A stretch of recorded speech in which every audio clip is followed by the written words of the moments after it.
Hormat yang Bapa terima, hormat yang sama harus diterima oleh Anak dan Roh Kudus. Ada yang bilang, tapi Bapak nanti orang di luar sana pusing. Mati mampus dong, kau pusing kenapa? Kapal sakit saya dulu mau pusing-pusing di situ.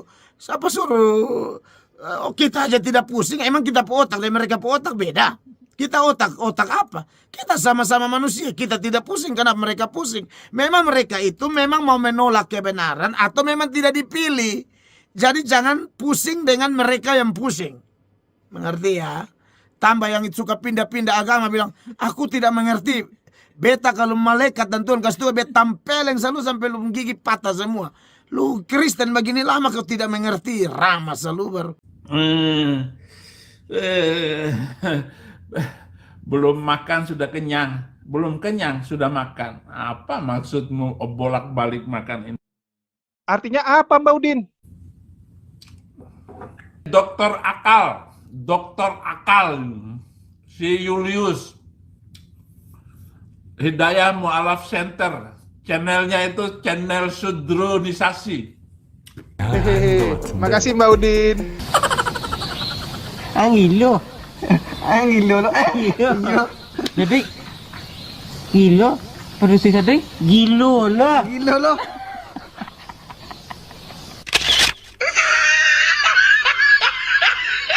Salibkan dia. Hari ini kau bertobat. Assalamualaikum warahmatullahi wabarakatuh. Berjumpa lagi dengan Jadi Time ya, channel yang mengedukasi dan menghibur. Kita ketahui bersama Pendeta Mel Atok begitu ngamuk, begitu kejang, melihat banyak sekali jemaat-jemaatnya satu persatu memutuskan mualaf. Bahkan Pendeta Mel Atok dengan terang-terangan sudah menabuh genderang perang dengan para mujahidin muslim, dengan para apologet Islam. Kita tahu salah satu yang menjadi target utama dari Pendeta Mel Atok adalah Kododitan, yang dia anggap sudah banyak membuat jemaat-jemaatnya, orang-orang Kristen menemukan kebenaran dan memutuskan mualaf. Bagi Pendeta Mel Atok, sosok Doditan adalah sosok yang berbahaya dan harus segera dimusnahkan, harus segera dilenyapkan. Karena kehadiran Doditan ini benar-benar memukul para Polikardus, para pendeta, di mana makin ke sini kita bisa lihat para pendeta makin kesusahan untuk mendoktrin, untuk mengajarkan kekristenan kepada orang-orang sebelah. Orang-orang Kristen makin hari makin kritis, makin mencari tahu, makin belajar, nggak mau seperti zaman dulu, seperti kerbau, disuruh ke kiri-kiri, kanan-kanan. Orang zaman sekarang lebih kritis. Dan memang ya, anak-anak sekarang, apalagi kaum Gen Z, kaum Gen Z itu benar-benar kritis. Kita bilang apapun, mereka akan cari tahu. Mereka nggak akan terima begitu saja. Mereka nggak akan, istilahnya, kalau kita bilang, oh kalian harus begini ya, setiap minggu harus beribadah, harus doa kepada Yesus. Mereka akan tanya, kenapa? Kenapa kami beribadah kepada Yesus? Kenapa kami bukan beribadah kepada Allah Bapa? Bukankah Yesus sendiri berdoa kepada Allah Bapa? Kalau Yesus berdoa kepada Allah Bapa, kenapa kami harus berdoa kepada Yesus? Ini dipertanyakan. Dipertanyakan oleh jemaat-jemaat awam. Dan Pendeta Mel Atok, seperti pendeta-pendeta sebelumnya, cuma bisa aiu dan mutar sana, mutar sini. Memberikan jawaban yang menurut saya malah membuat orang makin bingung. Jadi Pendeta Mel Atok itu lagi siaran radio. Di siaran radio ada penelepon yang menanyakan. Menanyakan tentang kenapa kita berdoa kepada Yesus. Kenapa kita tidak berdoa langsung kepada Allah Bapa?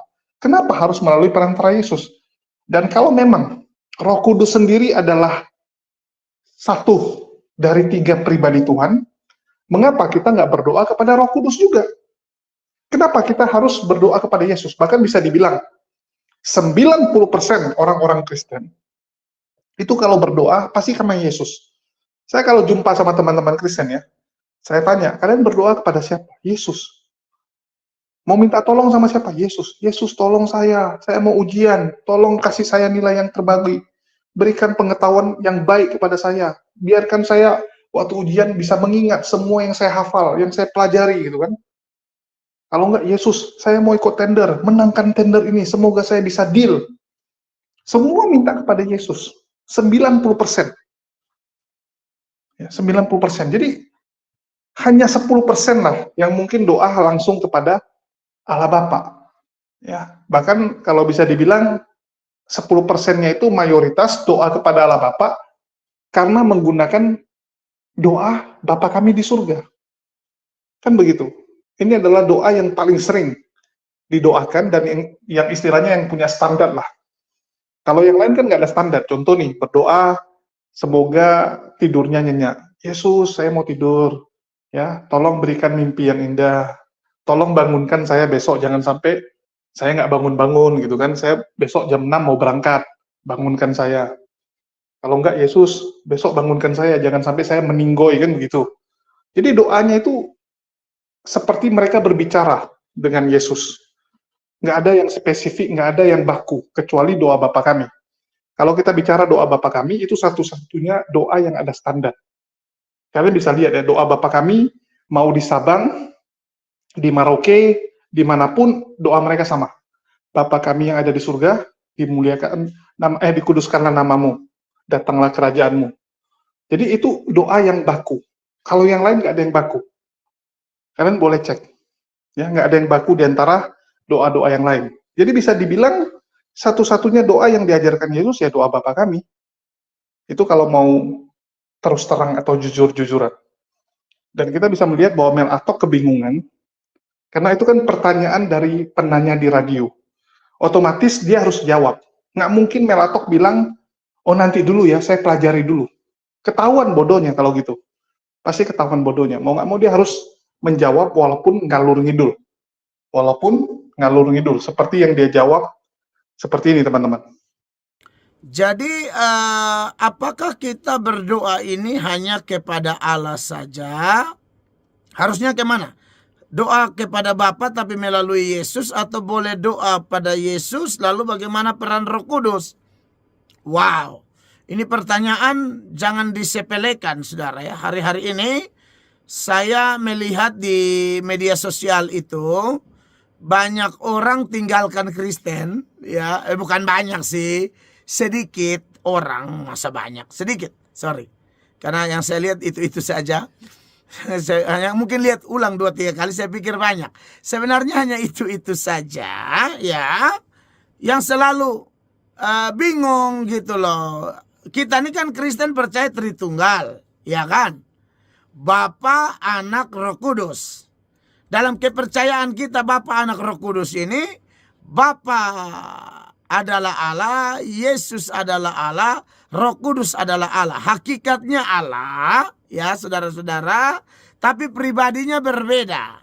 Ya, itu ilustrasinya supaya sederhana, saya kasih contoh saudara ya. Ada sebongkah tanah liat. Ya, dari tanah liat ini kita kasih pisah menjadi 3, kan tanah liat itu elastis ya. Kita kasih pisah. Nah, tanah liatnya doang itu namanya hakikat. Hakikat itu akan menjadi pribadi kalau ada bentuk. Nangkap ya. Lalu dari hakikat ini, jenis ini, natur ini, lalu saya bentuk tanah liat pertama saya bikin guci. Tanah liat kedua saya bikin katakanlah pot bunga. Tanah liat ketiga saya bikin katakanlah apa ya, cobek lah. Nah, cobek bukan guci, guci bukan pot bunga, tetapi cobek adalah tanah liat, guci adalah tanah liat, ya. Tadi satu apa le? Ini pot bunga adalah tanah liat. Jadi pribadinya beda, hakikatnya sama. Nah ini Tritunggal, contoh sederhananya seperti itu. Jadi hakikat dari Allah Tritunggal itu hakikatnya yang tunggal, pribadinya yang 3. Jadi itu penting ya. Kenapa Allah bisa melakukan itu?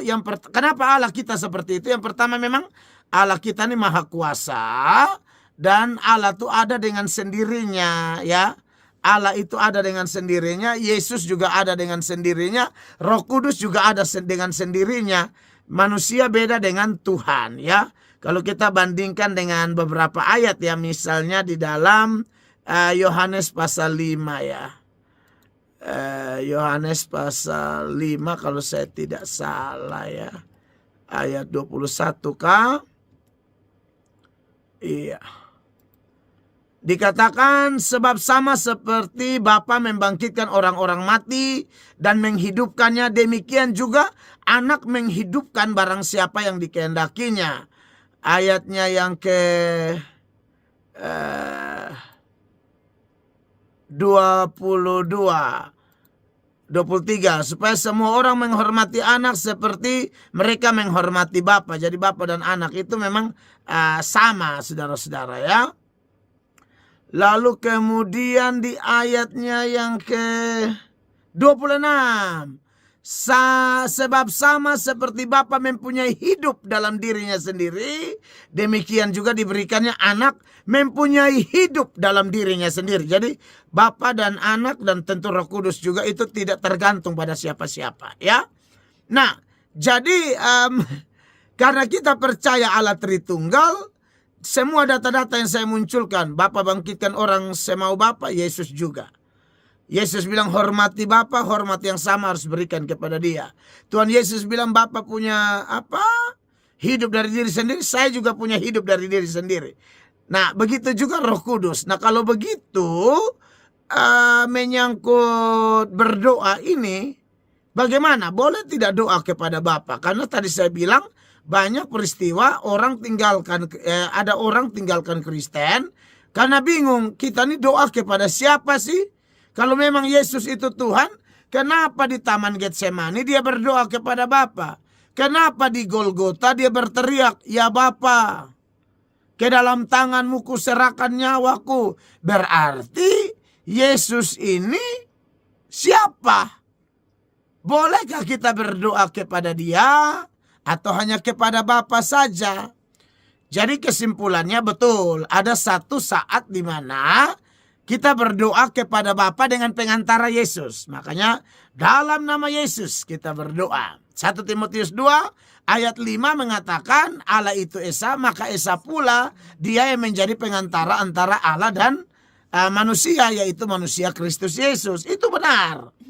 Tetapi bukan berarti tidak boleh berdoa langsung kepada Yesus atau Roh Kudus.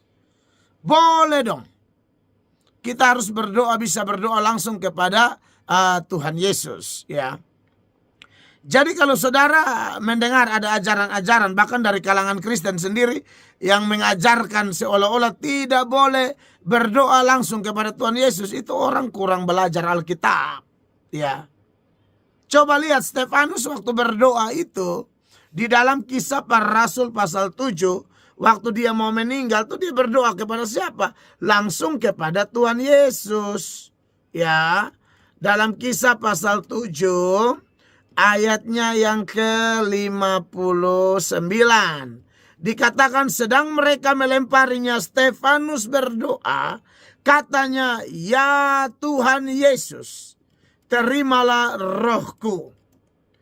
Lalu saudara kalau lihat juga di dalam doa Rasul Paulus ya, di dalam 1 Korintus itu, 2 Korintus maksud saya, pasal 12 ketika ada duri dalam daging, 2 Korintus 12 ayat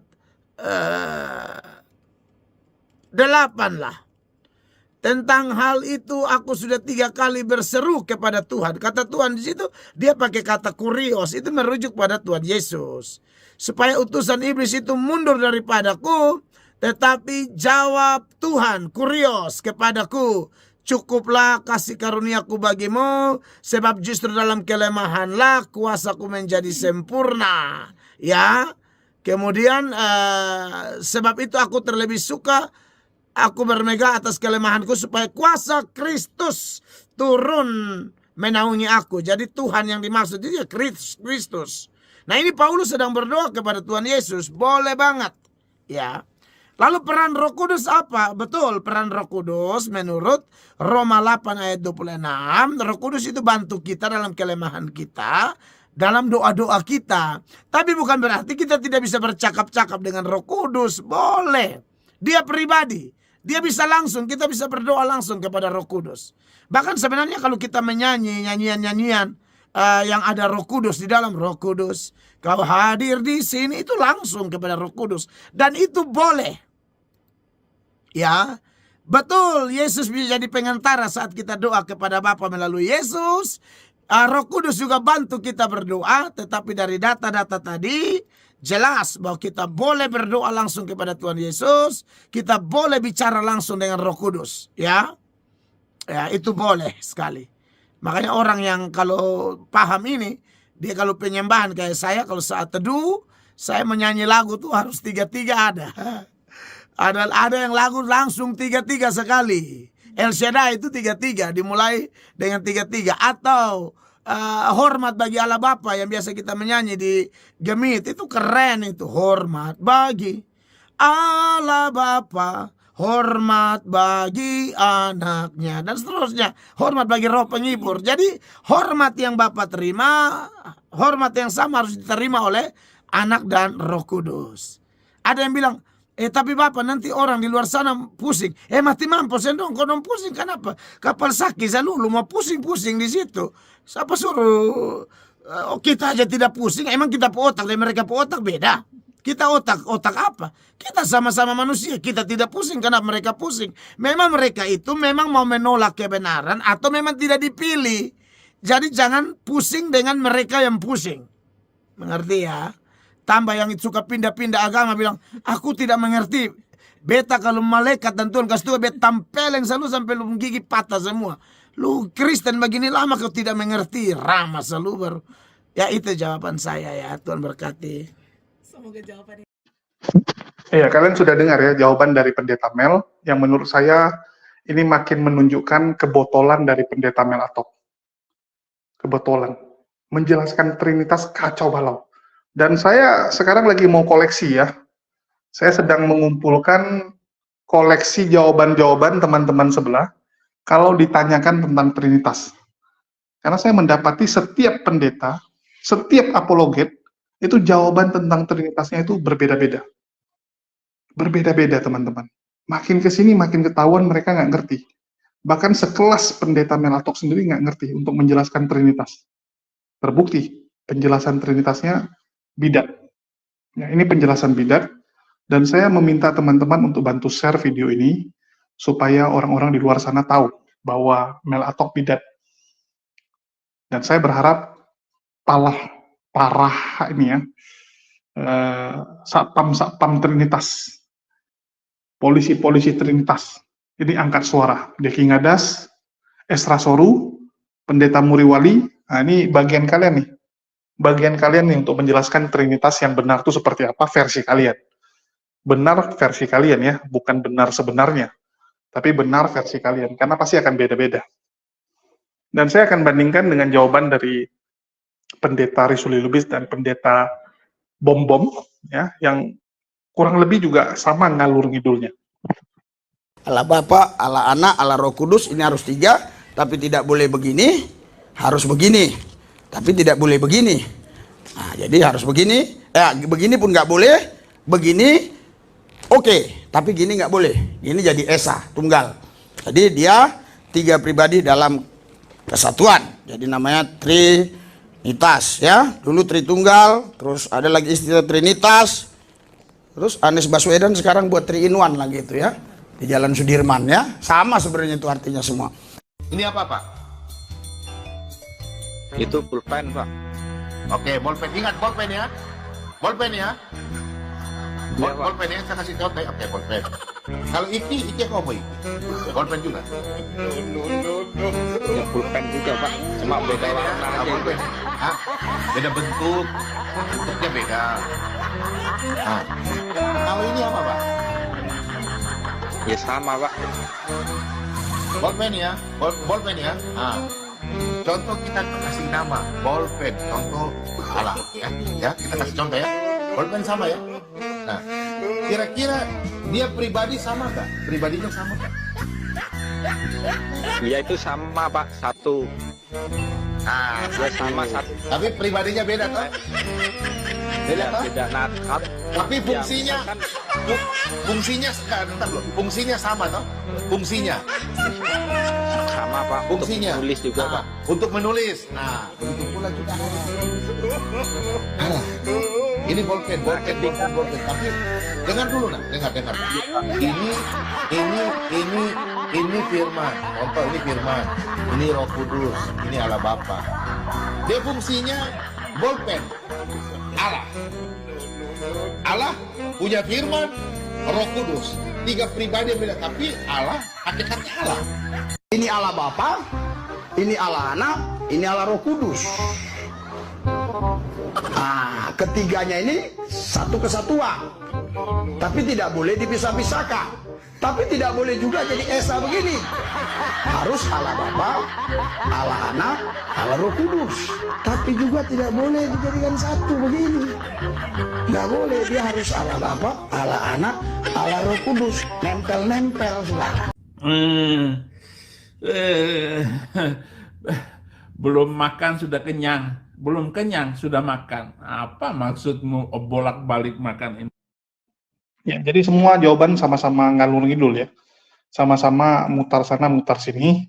Dan ya kalian yang nilai sendirilah. Yang mana yang lebih benar. Lebih ya. Benar menurut kalian. Ya, karena kita juga nggak bisa paksain. Keyakinan kan masing-masing. Ya, keyakinan masing-masing, tetapi sekali lagi, saya ingin mengatakan bahwa Protestan ini makin ke sini, entah kenapa saya melihat jawabannya itu makin aneh. Makin aneh, teman-teman. Ya. Terus kalau kita lihat pendeta Melatop, ya dia masih sensi lah. Masih sensi dengan banjir mualaf yang terus terjadi. Dan sebagai penutup, saya berikan mualaf terbaru yang disyahadatkan oleh Kodondi. Semoga dengan video ini makin membuat pendeta Melatop kejang-kejang, makin membuat pendeta Melatop ngamuk, tantrum, salto-salto kalau perlu ya. Saya pengen dia salto-salto sebenarnya, ya biar lucu. Oke, mungkin itu aja sebagai penutup. Makasih buat teman-teman semua yang udah nyimak dan mendukung channel ini. Dan sedikit informasi ya, mungkin sampai pertengahan bulan ya, bahkan bisa dibilang mungkin sampai tanggal 20, saya akan dalam dalam kondisi yang nggak bisa seperti biasa. Ya, kita nggak bisa membuat konten seperti biasa. Dan kalau teman-teman mungkin udah mulai bertanda tanya kan dari kemarin kok kontennya seperti ini gitu, karena memang ada beberapa hal yang harus saya kerjakan ya. Mohon doanya saja, semoga cepat beres ya. Mohon doanya, mohon supportnya, itu aja sih yang bisa saya sampaikan. Kalau ditanya kenapa bang, nggak semua hal harus kita jelaskan di YouTube ataupun di medsos ya, nggak semua hal. Kalau teman-teman yang mungkin kenal secara pribadi atau ya berminat tahu, bisa WA. Ya, jadi saya nggak akan umumkan di YouTube karena menurut saya nggak ada gunanya juga. Kita umumkan juga nggak membantu apa-apa, yang ada malah tambah runyam. Ya, sesuatu itu kalau diumumkan di YouTube malah tambah runyam. Mungkin itu aja ya. Dan sebagai penutup, silakan saksikan video ini. Dan bagi teman-teman yang ingin membeli kaos pendebat, dapat juga menghubungi nomor WA yang tertera di bawah ya, yang ada di bawah. Bagi teman-teman yang tergerak untuk membeli kaos ataupun merchandise dari para pendebat. Oke, sekian dari saya. Makasih buat semuanya. Di akhir kata saya ucapkan, wassalamualaikum warahmatullahi wabarakatuh. Sampai jumpa di lain kesempatan. Yang bertanda tangan di bawah ini, saya, Anastasia Revandi Dian Cahayati, tempat tanggal lahir Yogyakarta 26 Juni 1998. Alamat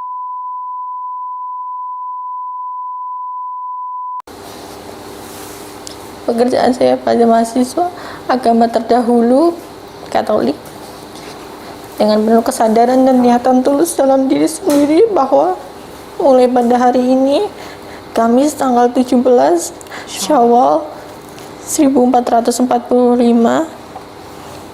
Hijriah, 25 April 2024, saya telah meninggalkan agama saya terdahulu, agama Katolik, dan pada saat ini saya menyatakan diri memeluk agama Islam di hadapan para saksi dengan mengucapkan 2 kalimat syahadat.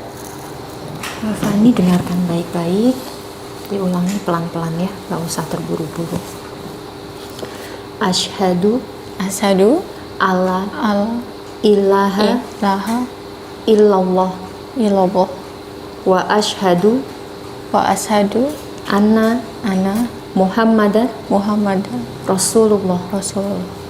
Saya bersaksi Saya bersaksi bahwa tidak ada Tuhan bahwa tidak ada Tuhan yang berhak disembah yang berhak disembah kecuali Allah, kecuali Allah. dan saya bersaksi Dan saya bersaksi bahwa Nabi Muhammad bahwa Nabi Muhammad adalah utusan Allah. adalah utusan Allah. Alhamdulillah. Diteruskan sekarang. Berikut pernyataan saya. Selanjutnya saya menyatakan sanggup, patuh, dan taat menjalankan perintah syariat Islam. Semoga Allah selalu memberikan pertolongan dan petunjuk kepada kita semua. Amin. Amin. Alhamdulillah.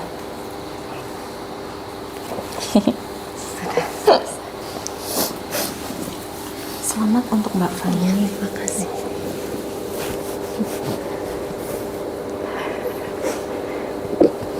Istiqomah ya. Ya, begini. Terima kasih.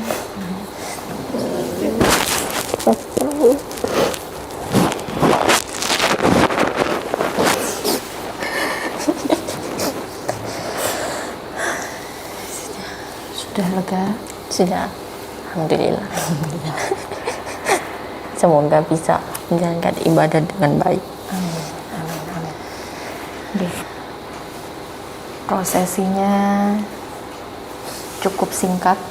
Mungkin cuma 5 menit tadi ya bacanya ya. Tapi ini jadi langkah pertama untuk Mbak Fani. Yang selanjutnya Mbak Fani sudah resmi masuk Islam, sudah menjadi seorang muslimah dan sudah berkewajiban menjalankan ibadah. Saya yakin Mbak Fani juga sudah banyak cari informasi, sudah banyak cari tahu tentang Islam, dan ini berbeda dengan keyakinan Mbak Fani sebelumnya. Dulu kita sempat ngobrol banyak ya, Iya. panjang lebar. Mungkin akan jauh berbeda, mulai dari cara ibadahnya. Bahkan kita dulu sempat ngobrol tentang konsep ketuhanannya dalam Islam. Ya, betul. Dan ini menjadi langkah awal. Mudah-mudahan setelah ini Mbak Fani Allah mudahkan untuk bisa belajar, bisa menjalankan perintah dan syariat Islam sebagaimana mestinya, terutama setelah ini berarti sholat. Ya. Islam itu ada rukun Islam. Yang pertama syahadat tadi sudah. Yang kedua sholat, ini wajib. Jadi tidak ada kata tidak bisa, tidak mampu gitu ya. Karena ini sudah menjadi kewajiban kita. Maka setelah ini nanti Mbak Fani sudah harus melaksanakan sholat. Berarti ini nanti sholat harusnya masuk sholat maghrib ya. Iya. Jadi wajib menjalankan sholat setelah ini. Dan insya Allah nanti dari kami akan ada bimbingan juga. Kalau Mbak Fani berkenan bisa belajar ke sini untuk dibimbing mulai dari belajar sholatnya dulu. Oke. Kalau misalkan Mbak Fani, Mbak boleh nggak belajar sama teman atau apa? Monggo silahkan. Kami tidak membatasi. Yang penting Mbak Fani belajar dan bisa mengupdate terus ilmu dan pengetahuan Mbak Fani tentang Islam. Ya. Jangan sampai Islamnya cuma Islam, Iya. KTP, status aja, gitu ya. Karena ini tidak main-main, perkara keyakinan, gitu ya. Sekarang gimana rasanya? Takut belum bisa beribadah dengan baik di awal karena belum sempurna belajarnya kemarin. Selama beberapa bulan ini tuh udah banyak belajar sholat, baca, udah mulai menghafalkan gitu, tapi ternyata belum hafal untuk bacaannya. Nah, pelan-pelan nanti kita sama-sama belajar, sama-sama menghafalkan gitu ya. Karena memang teman-teman mu'alaf nih bagian atau bab menghafal nih agak keteteran ya. Karena dibandingkan anak-anak kecil TPA itu kan mereka belum punya pikiran banyak ya, belum punya beban pikiran yang seberat orang dewasa gitu, mikirin cicilan atau apa gitu ya. Jadi lebih banyak memang lebih susah, lebih sulit untuk teman-teman mu'alaf karena sudah dewasa proses menghafal itu. Tapi nggak apa-apa, insya Allah bismillah, yakin, dan terus setiap hari, karena sholat itu kan setiap hari, otomatis nanti akan lebih cepat untuk bisa menghafal. Itu saran saya, nanti kalau belum bisa dicatat dulu atau diketik, nanti ditempel kalau di rumah di tembok atau apa, sambil sholat nanti sambil baca boleh, karena dalam rangka belajar juga, gitu ya. Iya, siap. Oke, ini semua teman-teman kerja atau teman kuliah? Banyak sih, teman dari SMA. Iya.